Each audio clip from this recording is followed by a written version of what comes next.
Governo Federal, Ministério do Turismo, Secretaria Especial de Cultura, Prefeitura da cidade do Rio de Janeiro e Secretaria Municipal de Cultura, através da Lei Aldir Blanc, apresentam Diálogos com o Presente.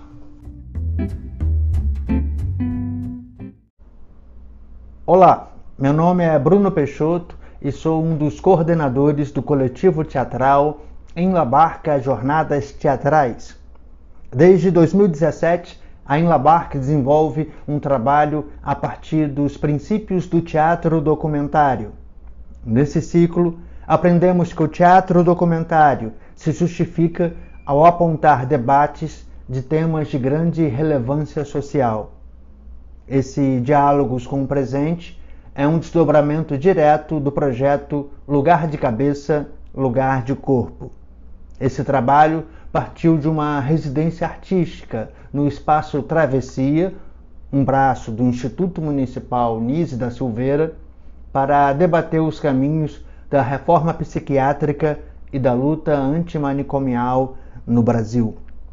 Entre 2017 e 2019, realizamos dezenas de apresentações no Espaço Travessia.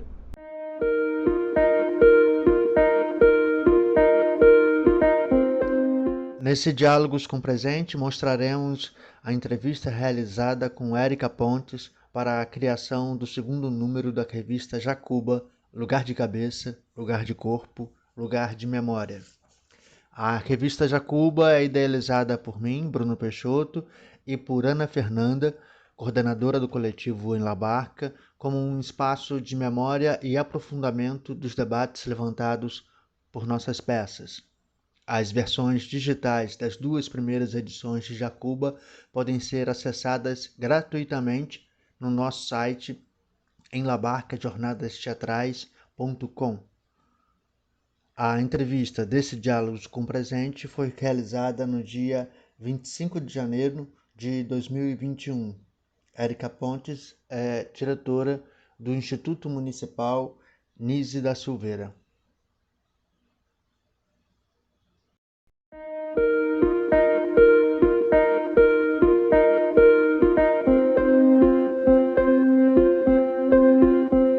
O que chama muita atenção nessa peça é o fato dela ter acontecido ao longo desses 3 anos dentro do NISE, né? E ter acompanhado a transformação do próprio hospital, né? Quem era o nosso público? Eram pessoas dos CAPs, estudantes, universitários, muitos funcionários passavam por lá. E a gente chegou a pegar a enfermaria, posso dizer, não cheia, mas com algumas pessoas já, né? E várias pessoas foram saindo ao longo desse processo, né? Ou seja, isso é uma vitória. A gente está contando uma história também. E esse público, especialmente, era um público muito participativo, né? A peça ela foi se transformando ao longo do caminho, porque ela acrescentava, ela pegava depoimentos ao longo que acontecia espontaneamente ali. As pessoas levantavam histórias e a gente incorporava de alguma maneira, né? A gente não ficou preso ao passado do manicômio, mas a gente está querendo pensar o que será feito daqui para frente, né? E, obviamente, com esse registro todo, que eu acho que é super importante. Aí eu te pergunto assim, a gente foi vendo ao longo desse tempo as coisas se transformando, né? Como é que você falaria para um leigo o que é o processo de desenho? A O que é isso, né? Isso que eu vou falar desinstitucionalização, assim, mas esse palavrão, né? É. Imenso, essa palavra grande, o né? que caracteriza isso? Não, O que caracteriza isso, assim, processo? sim, é sempre bom fazer uma comparação com a deshospitalização, né? A deshospitalização seria simplesmente você avaliar, né, um cliente, né, diariamente ou de tempos em tempos, e a partir dessa melhora, entre aspas, esse cliente receberia alta e retornaria, né, para o seu convívio, para a sua origem, sua casa, né? A Desins ela é muito mais ampla, né? Ela está bem atrelada ao processo de desconstrução do aparato manicomial, né? Quando você faz adesins, um cliente, ele não está simplesmente saindo com alta de um hospital, né? A gente oferece a esse cliente vários serviços que venham substituir esse hospital, que ele possa estar na sociedade, com serviços territoriais, retomando a sua vida sociocultural, né? Que ele possa voltar a fazer parte da cidade, né? Com todos os seus direitos garantidos enquanto cidadão, né? Com acesso ao tratamento, à continuidade do tratamento. Para alguns se mostra necessário, né? Alguns que não têm mais moradia, né? A gente teve clientes com mais de 50 anos de internação, né? Que nunca tiveram uma casa. Então, se foi necessário que essas pessoas tivessem o acolhimento em serviços residenciais terapêuticos, né? Que a grande maioria que saiu aqui do Instituto foi para isso que a gente chama de RTs, residências terapêuticas, né? Então, o CAPS, as residências terapêuticas, serviços ambulatoriais, todos esses serviços, eles vêm para substituir, né, o hospital psiquiátrico, o manicômio, né? Imprimir uma nova cultura no que se entende de tratamento da loucura, se é que a gente pode falar dessa forma, ou melhor, se lidar com o sofrimento psíquico, né? Novas formas de se expressar, novas formas de se cuidar, de se tratar no território. Então, a Desins, ela é muito mais ampla e trabalhosa do que você dar alta para um paciente, como eram chamados aqui, né? Inclusive, uma das grandes críticas do fechamento do hospital era simplesmente a partir da visão da deshospitalização.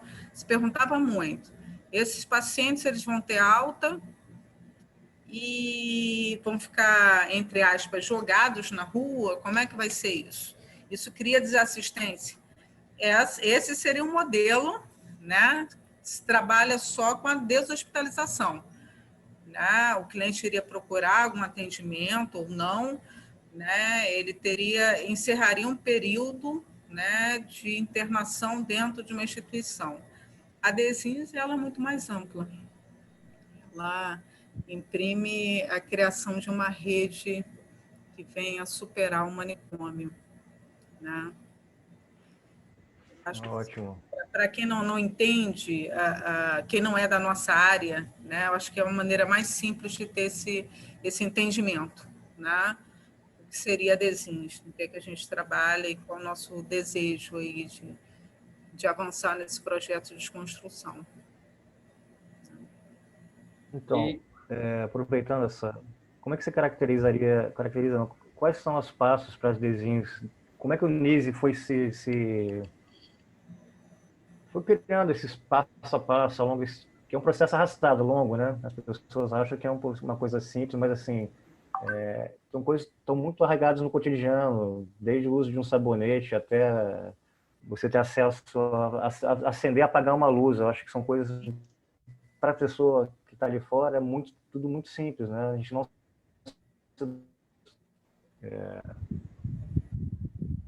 Um pouquinho, Marcelo. no museu que tem Está cortando. Marcelo, uma fechadura, tirada das pessoas, né? Marcelo, você travou um pouquinho. Você travou um pouco. Travou. Eu não consegui escutar a última frase. Não, são coisas banais do cotidiano, mas que foram roubadas das vidas das pessoas. Então, como é que que característica no cotidiano da Desins, assim, o que levaria, qual é o processo que vocês estão fazendo dentro do NISE? Como você mesmo falou, né? É um processo longo, né? Eu tenho participado desse processo em vários momentos, né? Quando eu cheguei como residente de saúde mental, foi em 1997, eu cheguei a trabalhar nas enfermarias que eram chamadas enfermarias de crônicos, ou enfermarias pacientes sem possibilidades terapêuticas, né? Naquela época existia uma unidade que era o Instituto Professor Adalto Botelho, né, que hoje é conhecido como Casa do Sol, com várias enfermarias. Né? Em cada andar se tinham 2 enfermarias, e até o 3º andar eram enfermarias de crônicos, do 4º ao 5º andar eram enfermarias de atenção à crise, ou melhor, de crise, como eram chamados, de curta permanência, média e curta permanência. Então, naquela época, eu consegui presenciar, infelizmente, várias coisas que eu só tinha lido ou visto em filmes. Tá?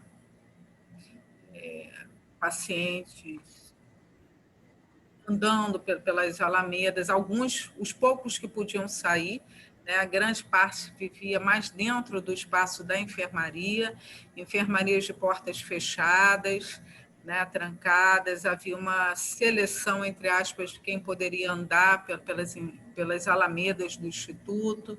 Grande parte caminhava pelo Instituto, dos poucos que caminhavam, eles iam atrás de guimba de cigarro, né, muitas vezes com descalços, né, buscando alguma comida, algum café, né? Isso não quer dizer que não tivesse comida dentro da enfermaria, tá? Mas eles buscavam que as pessoas pudessem oferecer outras coisas, principalmente cigarro e café, né?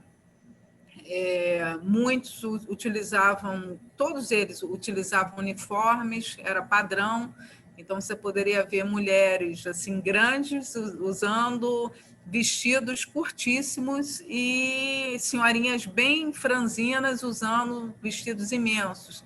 Não se havia nenhum apreço, né, pela estética, pelo cuidado também com a estética das pessoas, né?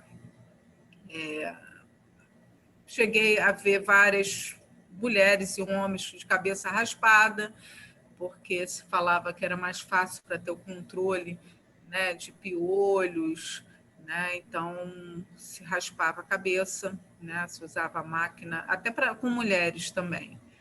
Né? E a vida ela transcorria dessa forma, né? Para essas pessoas trancadas, sem opção nenhuma de escolha, horário para acordar, horário para dormir.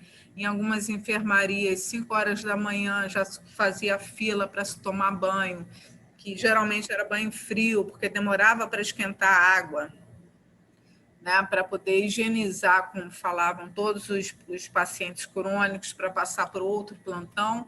Isso seria no inverno ou no verão. Então, 5 horas da manhã já se começava toda essa asepsia nos moradores, né, nos crônicos, e tinha um horário para tudo, horário para o café, horário para o lanche, horário para o almoço, né? O cardápio era o cardápio, ninguém sabia o que viria, né?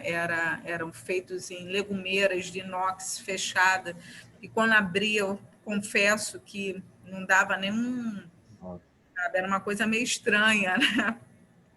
E eu lembro de uma situação até em uma enfermaria que, quando eu comecei a fazer o trabalho com essas moradoras, né, a gente começou a fazer oficina de culinária, que era em outra unidade, era o centro comunitário, na época, que era a porta, o acesso que a gente tinha para a rua, né? Então era um local que tinha mais vida, e eu ia com essas moradoras, fazia oficina, a gente conseguia algum dinheiro para sair para a cidade, e a gente saía pela porta dos fundos do centro comunitário, a gente pegava um ônibus, entrava naquela época pela frente do ônibus, e a gente ia para Dias da Cruz para passear com elas, né? Ia fazer lanche, né? Ia ver a vida, ver o movimento na rua, né? Algumas saíam de uniforme mesmo. Me lembro que eu era jovem, né? Tinha 20 e poucos anos, 26, 27 anos. Aí saía com 10, 12 clientes e 2 estagiárias, né? Porque eu era residente de saúde mental. Até que chegaram a dedurar, como se fala hoje, né? Alguém viu e contou para a médica da enfermaria. E aí eu fui chamada para conversar com essa médica. Ela, muito séria, me chamou para uma sala E me passou mesmo um sermão tremendo, falando que eu tinha sido vista na Dias da Cruz com pacientes uniformizadas e que essas pacientes estariam, né, saindo sem autorização, porque para sair da instituição, o paciente precisaria de uma licença médica, tinha que ter assinatura para ir na esquina, não podia sair sem autorização, né? E também tinha oficina de culinária, onde a gente fazia cachorro-quente, fazia várias coisas, elas que escolhiam. As receitas tinham a ver com a história de cada uma delas, e dos rapazes também que participavam.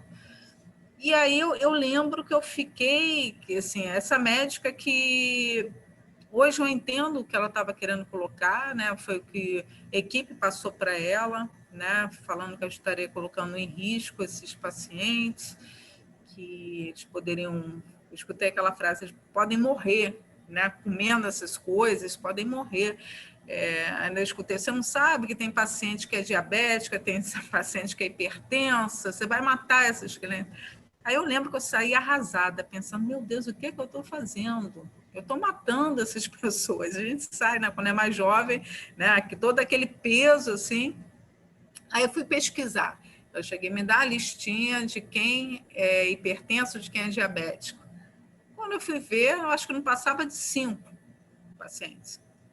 Aí eu descobri que para todas essas moradoras, essas pacientes, como eram chamadas na época, vinha dieta hipocalórica, dieta sem açúcar. Então, essa comida que eu falei que chegava na legumeira ainda era desprovida de sabor, né? Aí eu olhei assim, mas por que para todo mundo? Se só são 5 que precisavam disso. Aí eu escutei aquela pérola, né? Porque, assim, 5 precisam. Se elas quiserem das outras, vai dar confusão. Então, a gente pegou e igualou todo mundo. Todo mundo recebe dieta. Então, a lógica era essa. O desejo não podia fazer parte daquele cotidiano. Desejar, né, uma comida, quem está numa dieta, desejar uma comida normal, a dieta normal, não podia nem entrar em questão. E, para isso, se cortava qualquer possibilidade, era dieta para todo mundo. Né? Roupa igual, todas essas coisas que eu estou colocando. Então, eu ainda peguei uma enfermaria que eu confesso que já foi, pelas histórias que eu escutava, já tinham acontecido coisas muito piores, né? Era uma estrutura muito pior e que, na última década, isso foi em 97, no início dos anos 90, já tinham sofrido várias transformações, né? Pessoas que trabalhavam na equipe, né, com muita resistência a qualquer mudança, muita resistência na época. Assim, uma psicóloga residente entrando dentro de uma enfermaria, querendo se meter na vida das pessoas. Como é que seria isso, né? Até registrar no prontuário era complicado. De enfermagem era complicado, né? Então, assim, foi esse o cenário que eu conheci, sabendo que já era a partir de um processo de transformação, porque as enfermarias, as 3 enfermarias de longa permanência, de crônicos, elas já foram criadas como um avanço na época, que se separou os agudos dos crônicos e se levou a equipe que tinha um perfil melhor para se trabalhar com os crônicos, né? Então, dava para ver que alguns profissionais tinham um carinho muito grande pelos clientes, mas toda a estrutura hospitalar, né, as práticas manicomiais, elas terminavam imperando. Então, não tinha como fugir disso, né? Terminava uma coisa meio quase de quartel em alguns momentos, né? E assim, todo esse trabalho foi um trabalho, inicialmente, de desconstruir essas enfermarias, né, e tentar levar um ambiente mais de um cotidiano mais próximo ao que a gente entende de uma casa, de um lar, já para essas enfermarias. Eu sei que era muito complicado se pensar nisso, e hoje é também, né? Se a gente tentasse fazer um projeto desse hoje, não seria aprovado nunca, né? Mas era uma forma de peitar o que estava acontecendo, né, as enfermarias de uma maneira tão rígida para pessoas que moravam mais de 30, 50 anos, que quando eu perguntava qual era o projeto terapêutico era, assim, dar uma qualidade de vida melhor até que chegasse a hora deles, né? A hora deles, eu acredito que seja a morte, né? Porque não havia nenhuma outra perspectiva.